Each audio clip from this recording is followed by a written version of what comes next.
예, 끝내주는 인터뷰 시작하겠습니다. 어제는 2025년도 대전환의 세계라는 시리즈로요. 두 번째 시간인데 어제는 트럼프 대통령이 가져온 변화 이걸 살펴봤습니다. 오늘은 AI라는 새로운 기술 혁명이 어떤 변화를 가져올지, 또 하나는 글로벌 문화의 흐름, 이 두 가지 주제에 대해서 살펴보도록 하겠습니다. 네, 어제 이어 오늘도 두 분 모셨습니다. 선재규 전 연합인포맥스 선임기자, 그리고 명지대학교 최원정 개공 교수님과 함께합니다. 어서 오세요. 네, 안녕하세요. 네, 안녕하세요. 네. 네, 자주 뵈니까 좋네요. 먼저 챗 GPT가 등장한 지 3년이 지났는데요. 저희 가족들이 저한테 제일 친한 사람하고 잘 지내고 있다. 그래서 뭐냐 하면은 주로 챗 GPT나 그걸 주로 썼는데 구글 제미나이 3.0이 나오고 난 다음에 제가 진짜 재미나게 살고 있어요. 네. 예, 큰 충격을 주고 있는데 2025년 올해 가장 주목해야 될 변화는 뭐라고 볼 수 있을까요, 우리? 그러니까 AI 관련해서 말씀을 하시는 겁니까? 어떤 그 모든 게 지금 트럼프도 저렇게 요란한 게 제가 보기에는 자기가 못마땅해 어떤 기득권 같은 거를 이제 깨야 되는 그런 나름대로의 어떤 몸부림인데 이제 잡힘이 많죠. 근데 AI 같은 경우는 보면은 저도 이제 오랫동안 이런 그 언론 쪽에 일은 있었는데 제가 93년부터 96년까지 워싱턴에 있을 때는 그쪽에서 제가 덮어버리면은 사람들이 잘 몰랐거든요. 네. 물 먹어도 별로 본사에서 뭐라고 안 했는데 지금은 조금만 잘못하면 이거 왜 안 했어 하고 바로 아주 그냥 이제 그런 생각인데 그런 어떤 그 엘리트 지식의 어떤 기득권 같은 게 깨지는 거 아닌가 그런 생각이 드네요. 네, 최원정 교수님은 어떻게 보세요?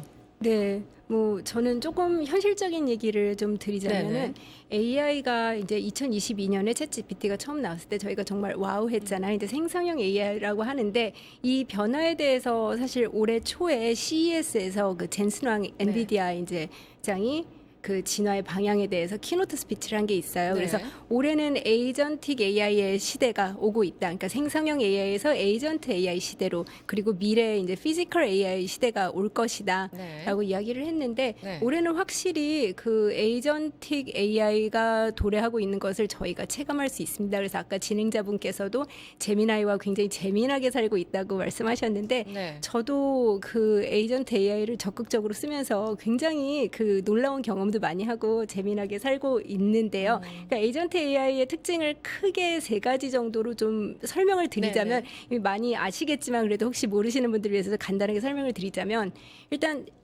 제가 사용자가 목표를 설정하면 그걸 자율적으로 본인이 이 목표에 도달하기 위해서 무엇을 해야 하는가라는 플랜을 스스로 세워서 이제 움직이고, 그다음에 두 번째는 자기 혼자만이 하는 게 아니라 필요하다면 외부의 도구까지도 사용할 수 있는 게 이제 에이전트 AI의 특징이고, 마지막으로 자기가 한 작업에 대해서 스스로 피드백을 하고 검증을 해서 네. 앞으로 더 개선하는 일까지 할 수 있는 사실상 비서 역할이거든요. 그래서 이미 그러니까 챗GPT도 최근에 아틀라스라는 이제 에이전트 웹 서버를 내놨고, 이제 퍼플렉시티도 코멧이라고 이제는 AI, 그러니까 웹 서비스 자체에 에이전트를 붙이는 서비스들이 최근에 빠르게 등장을 하고 있고요. 실생활에서는 예를 들면 아마존 같은 경우가 쇼핑 에이전트 바이폴미라는 서비스를 내놨어요. 그래서 요거를 좀 설명을 드리자면 이제 저희가 신발을 사고 싶어요. 네. 그래서 검색을 하는데 아마존에서 찾을 수가 없다. 그럼 이 바이폴미라는 에이전트가 이 사용자가 이런 신발을 원하고 있구나 해서 다른 쇼핑 사이트까지 들어가서 골라주는. 물건을 골라주는, 그러니까 네. 아마존으로서는 사용자들이 아마존이라는 사이트를 벗어나지 못하게 하는 역할을 하는 거죠. 그래서 지금 그렇게 발전하고 있고 이제 빠르게 피지컬 AI 시대로 들어가고 있는데 그 얘기는 뒤에서 또 할 수 있을 것 같습니다. 네, 기자님, 사실은 이제 포린 어피어스나 이런데 여기 특집 기사들을 보면은 뭐 벌써 몇 년 됐습니다. 한 2, 3년 전부터 AI에 대해서 계속 특집 기사들이 나오고, 포린 어피어스, 포린 팔러시도 마찬가지고, 그리고 대륙별로 서로 이제 견제하고 또 경쟁해야 되니까 미국의 방향은 이렇다. 유럽은 너무 규제 위주다. 뭐 중국은 뭐 국가주도다. 여러 가지 특장단이 있더라고요. 기자님 보시기에는 지금 주도권 경쟁을 누가 주도하고 있는 건지 좀 말씀해 주시면요. 트럼프는 어제도 오늘 새벽이죠. 미군의 AI 규제를 그동안은 이제 주별로 하는 거를 통합하겠다. 그렇게 얘기를 했거든요.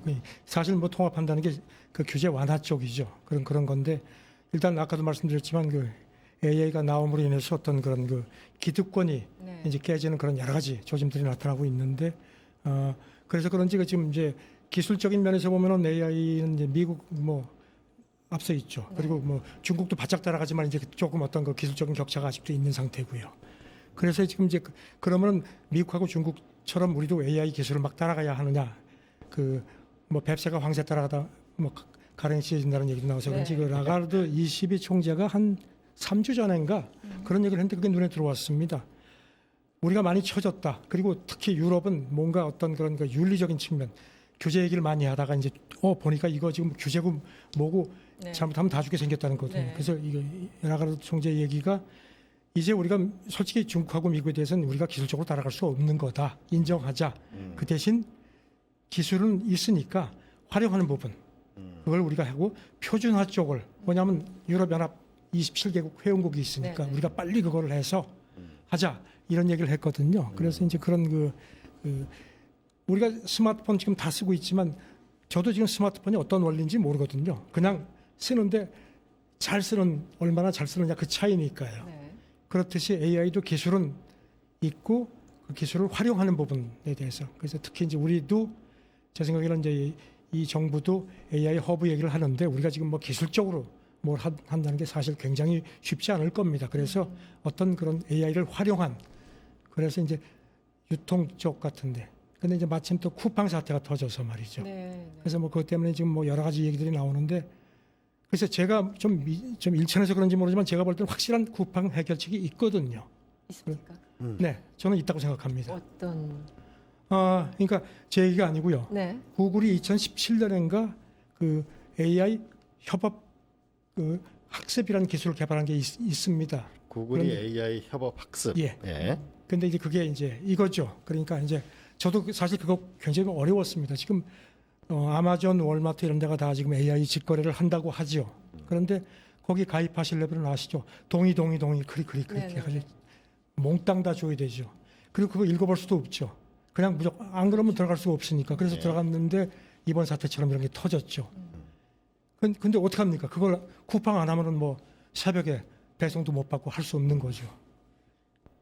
그런데 이제 그거를 해결할 수 있는 방법이 있는 겁니다. 2017년에 구글이 그 기술을 개발했을 때만 해도 8년 전이니까요. 그 스마트폰이 그렇게 AI가 장착되어 있지도 않았고 하지만 지금은 스마트폰 다들 갖고 계시지만 거기 있지 않습니까? 네. 나 지금 뭐 하고 싶다니까 그냥 제 경우는요. 사실 이제 저도 나이가 있어서 그런지 혈당 신경을 많이 씁니다. 그렇죠. 그래서 이제 저도 네. 빵을 좋아하는데 네. 맛있는 빵은 이 당 수치가 높아요. 그래서 이제 그걸 좀 맛도 있으면서 당 수치도 좀 안 높고 이런 걸 사고 싶은데 그거를 막 들어가서 찾아보려면 너무 머리도 아프고 네. 그런데 이제 얘한테 야 내가 이런 거 했는데 맛도 좀 좋고 이렇게 하면서 좀 여러 가지 이런 거 하는데 네가 좀 찾아봐줘야 하면 얘가 제 AI 에이전트 아까 말씀하신 그 에이전트가 그걸 딱 받아 내 주인님 네. 하고 그쪽 빵을 하는 많은 사람들 그쪽에 또 AI 에이전트라고 이제 이렇게 컨택을 하다 우리 주인님이 네. 이런 걸 원하는데 그러면 너희는 뭐가 있느냐? 네. 그럼 이제 그쪽에서 우리는 이런 게 있다 하는데 그러면 오케이 그거 합시다 그러면은 그 대신 제 이름과 제 나이와 제가 어디 살고 이런 건 안 들어가고요. 네. 재료는 안 가고 제 레시피만 네. 이 사람은 이런 걸 좋아한다는 걸 레시피만 가는 겁니다. 그러면 그쪽하고 해서 그러면 그게 뭐 50만도 그 100만도 되면 그게 중앙 서버로 가긴 가죠. 그 대신 그거를 다 맞춰서 최고급 사양을 다시 저한테 주는 겁니다. 그러면 거래가 되면 굳이 쿠팡, 아마존 통하지 않고도 가능한 거죠. 그 네, 기술이 그게- 있습니다. 그래가지고 그게 네. 미국 특허까지 받은 우리나라 스타트업이 있습니다. 아, 있군요. 네. 최원장 교수님한테 잠깐 여쭤보고 싶은데 어쨌든 미국은 다 풀어놓고 특히 트럼프 같은 경우는 규제 완화하겠다라는 게 뭐 이제 캠페인 전략이었으니까요. 그리고 유럽은 아까 우리 기자님 말씀하신 것처럼 규제로 가다가 우리 이러다 다 죽어 이런 상황.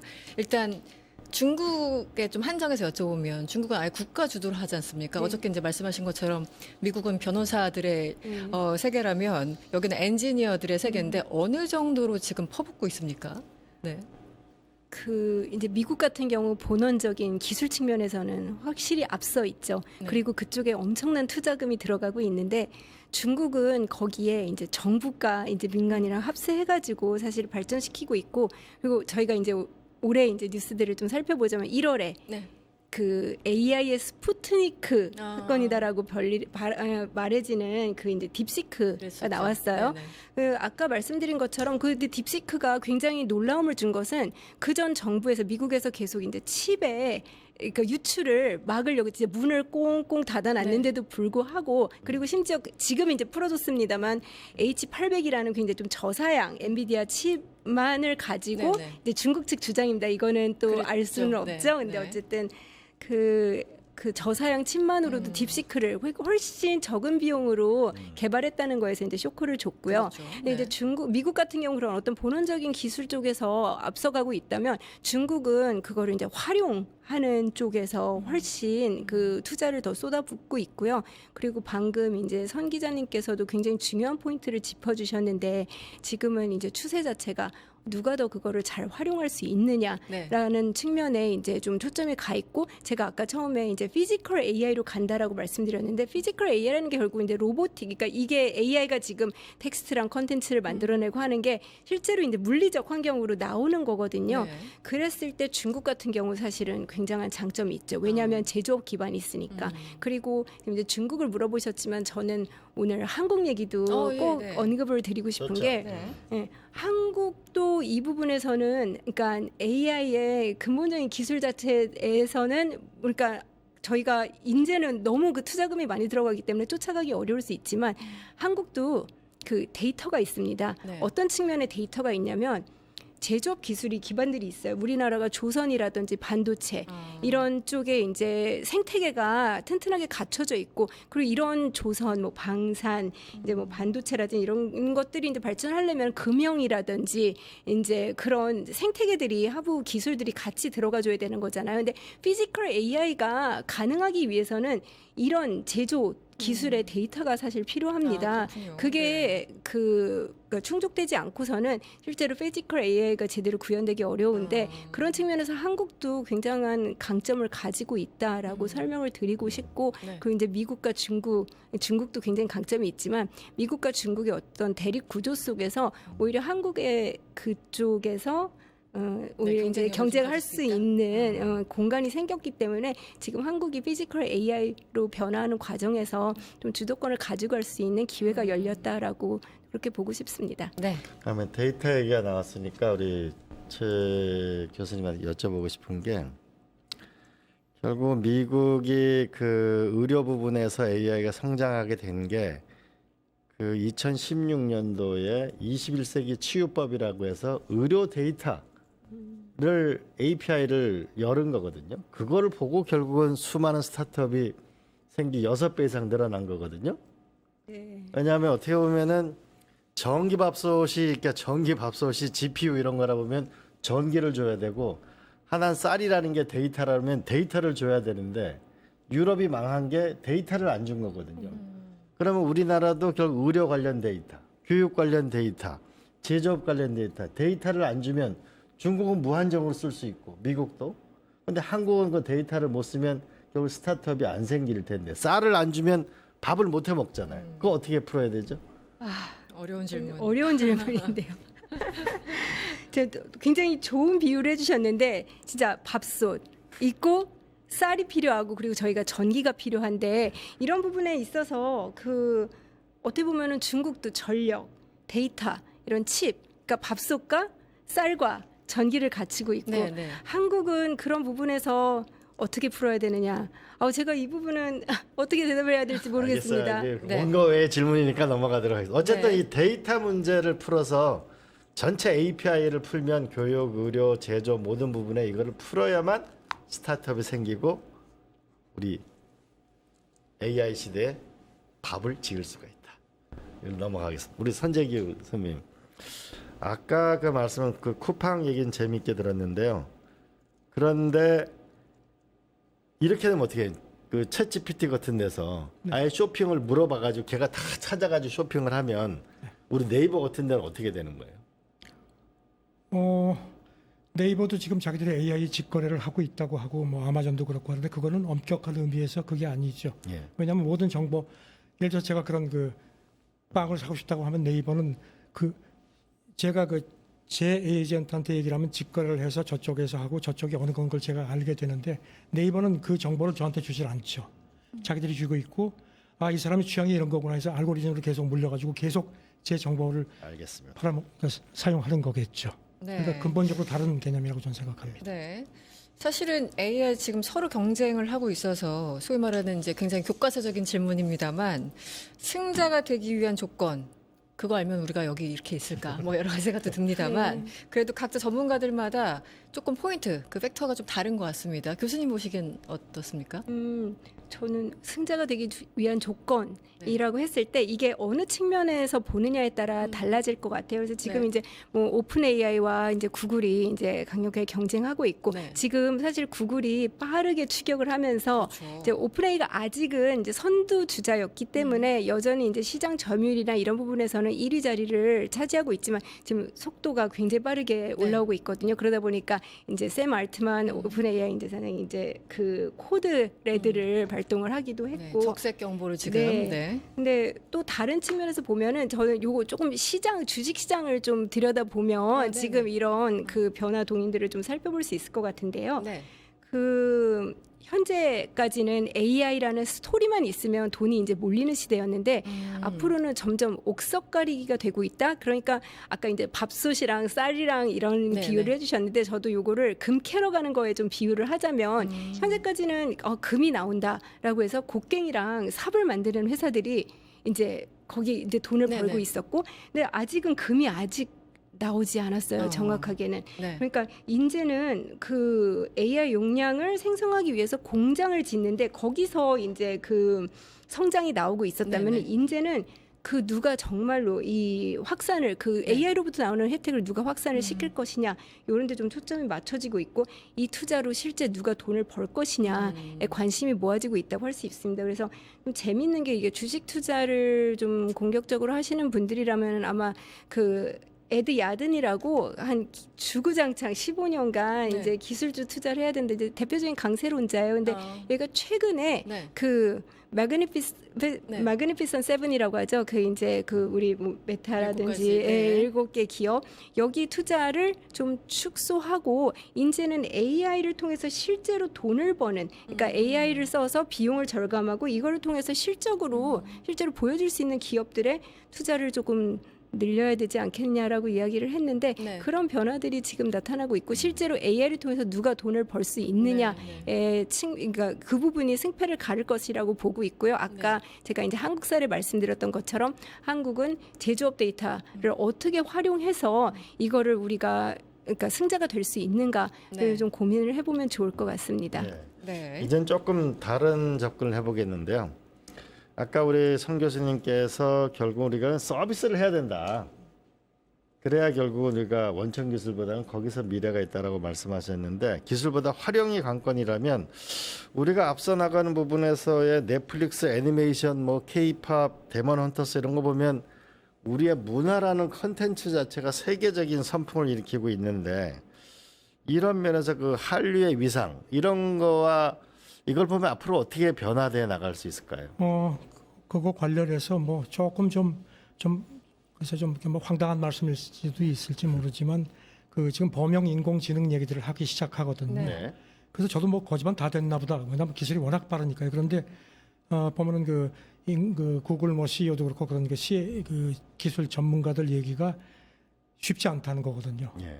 그리고 이제 그 AI 기술 경쟁이 지금 치열하고 그 금융시장도 거기에 치열하게 움직이는데 이제 범용 인공지능으로 가게 되면은 이게 이제 활용적으로 더 조금 방점이 찍히고 그리고 이제 그런 면에서 어떤 그 하드웨어가 아닌 소프트웨어 쪽 예. 그러니까 말씀하신 어떤 데이터인데 그 데이터가 지금 어떤 그런 수치 데이터 같은 거면 이제 어떤 그 인간의 감성이라든가 네. 이런 것들 그러니까 지금 AI는 지금 아무리 발전을 해도 결국은 AI거든요. 그리고 전에 그 AI가 느끼는 감정과 AI도 고통을 느끼는데 AI는 사람은 고통을 느끼면은 밥맛도 없고 실현당하면은 뭐 만사가 귀찮고 예. 술 맛도 좋고 하는데 AI는 그런 건 없거든. 그냥 고통을 느끼지만 자기는 시뮬레이션 한 거니까. 그런데 예. 이제 이게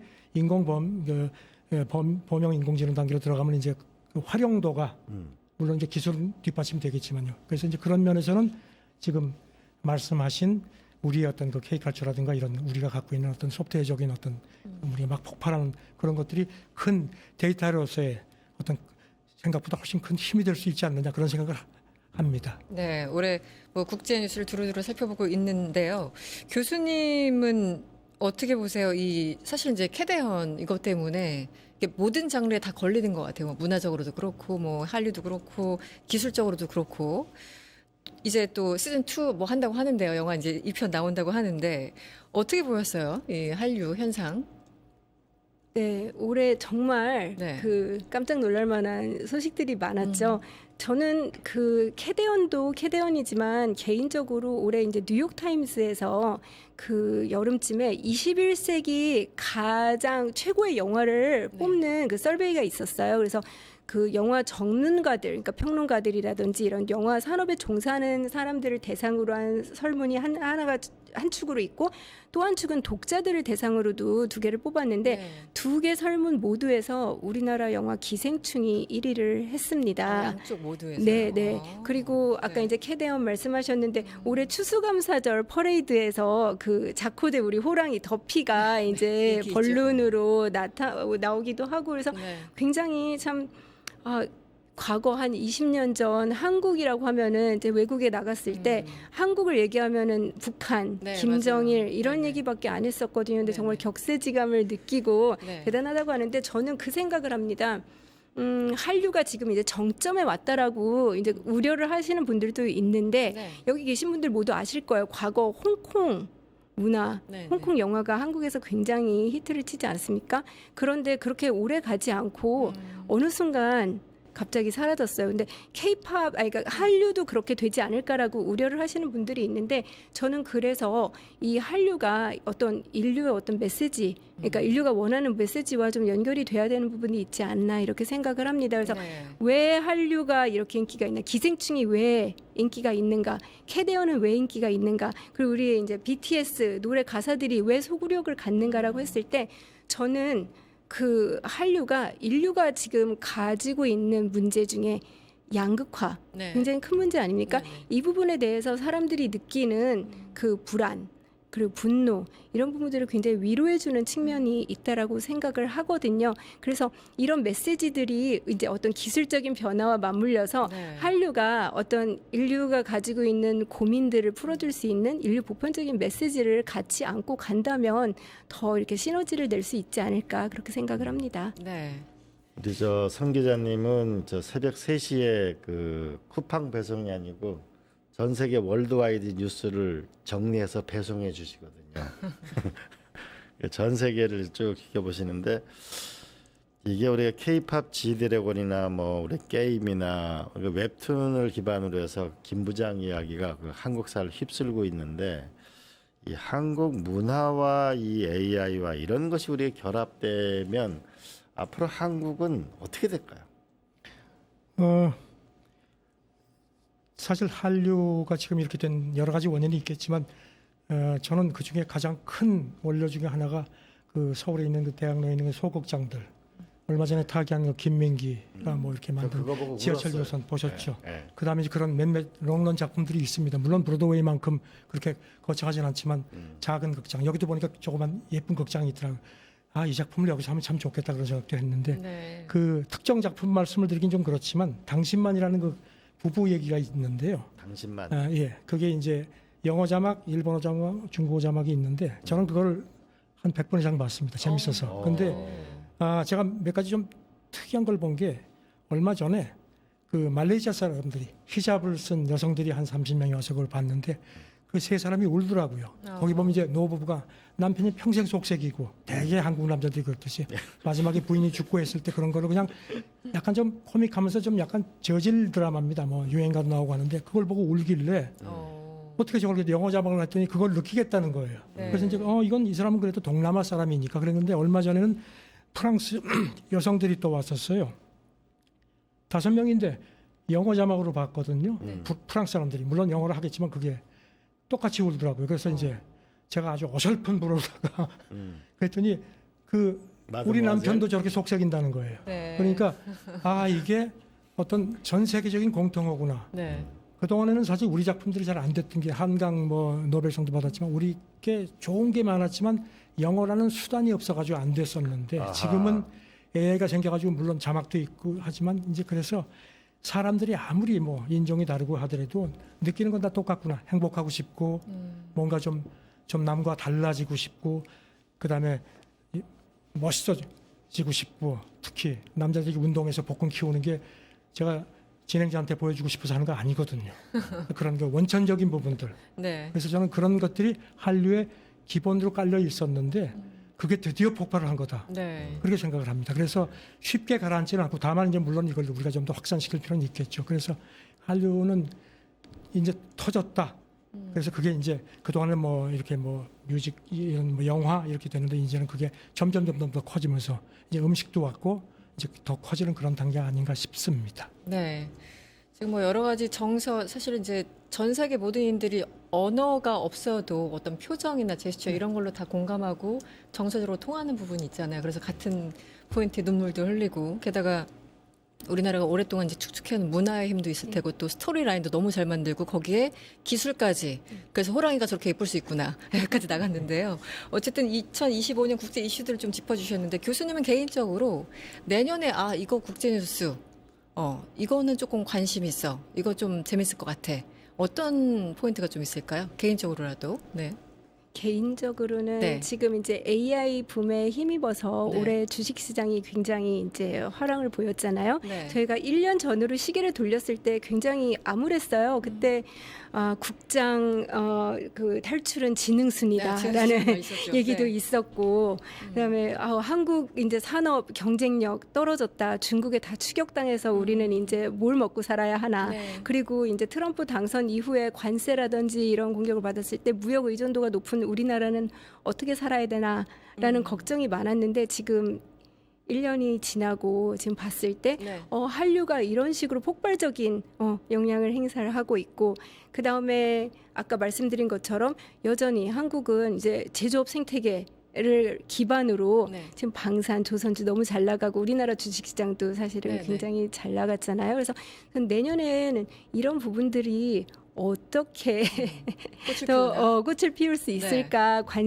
그 뉴스가 가장 관심이 있습니다. 네. 우리 선재 교수님은 어떻게 생각하세요? 내년에 어떤 뉴스가 이 세상을 달굴까요? 저는 뭐 지구가 내일 망해도 사과나무 심는다는 얘기를 한 것 같은 그런 심정인데 네. 올해 정말 못 볼 것을 많이 봤죠. 별게 다 있었죠. 그 중앙에는 트럼프라는 정말 좌충우돌이고, 그런데 내년에 선거도 있고 트럼프도 지금 보니까 이제 지난번에도 말씀드렸지만 이제 국민하고 더 소통하겠다고 하고, 네. 그리고 이제 그 글로벌 펀드 매니저 조사를 한 게 어젠가 나온 걸 보니까 37개 그 펀드 매니저를 큰 데를 조사를 했더니 한 30군데에서 내년 주식시장이 계속 탄력을 받을 거다.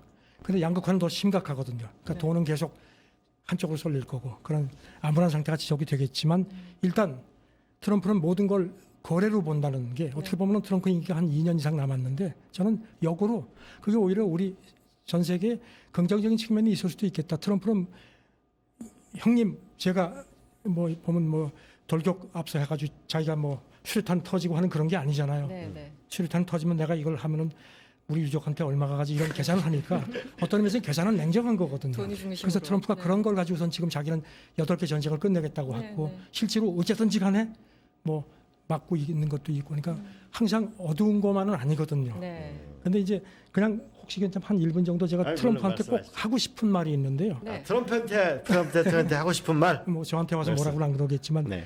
동년배라는 게 10년 정도면 이제 동년배라고 해도 되는데, 제가 이제 트럼프하고 동년배니까 네. 트럼프도 지금 이제 46년생이죠. 그러니까 이제 80살이 됐는데, 물론 뭐 아무리 저렇게 하지만 모든 인간은 다 죽거든요. AI는 안 죽지만. 그리고 그런데 그 찰스 디킨스의 소설 그 크리스마스 캐럴 생각이 나더라고요. 예. 그 성탄절 이제 얼마 안 남았는데 트럼프도 뭐 말하고 있는 그런데 뭐 백악관의 호화 그런 그 파티홀 말고요. 거기 어디 가서 혼자 좀 한번 조용히 뒤를 보고, 특히 이제 그 멜라니아가 뭐 파트타임 명분이라 그래가지고 뭐 도대체 나타나지도 않고 해가지고 아마 새벽에 매번 그 SNS를 치는 이유가 잠도 안 오고 뭐 심심하고, 네. 그래서 한번 트럼프한테 그런 정령이 과거, 현재, 미래의 정령이 나타나가지고 성탄절 아침에 트럼프가 좀 달라져가지고 네. 조금 주변도 보고 그렇게 왜냐하면 트럼프도 사람이거든요. 네. 그리고 나이도 들었고 아무리 호화파님 뭐합니까? 금덩어리 먹는 거 아니고. 그래서 저는 올해 바닥을 쳐서 내년에 뭐 더 미칠 것도 없고 네. 기왕이면 한번 긍정적으로 봤으면 좋겠습니다. 네. 우리는 특히 더 그런 것 같습니다. 저는 뭐 지금 우리한테도 위기는 곧 기회가 아닐까 싶고요. 네. 정말 그 대전환의 한복판에 있는 것 같고요. 말씀하신 것처럼 트럼프의 어떤 캐릭터를 우리가 활용해서 네. 우리의 이익이 되는 방향으로 우리 또 나아가면 될 게 아닐까 싶습니다. 네, 2025년 국제 이슈 짚어봤습니다. 지금까지 천재규 기자님 그리고 최원정 교수님과 함께했습니다. 오늘 고맙습니다.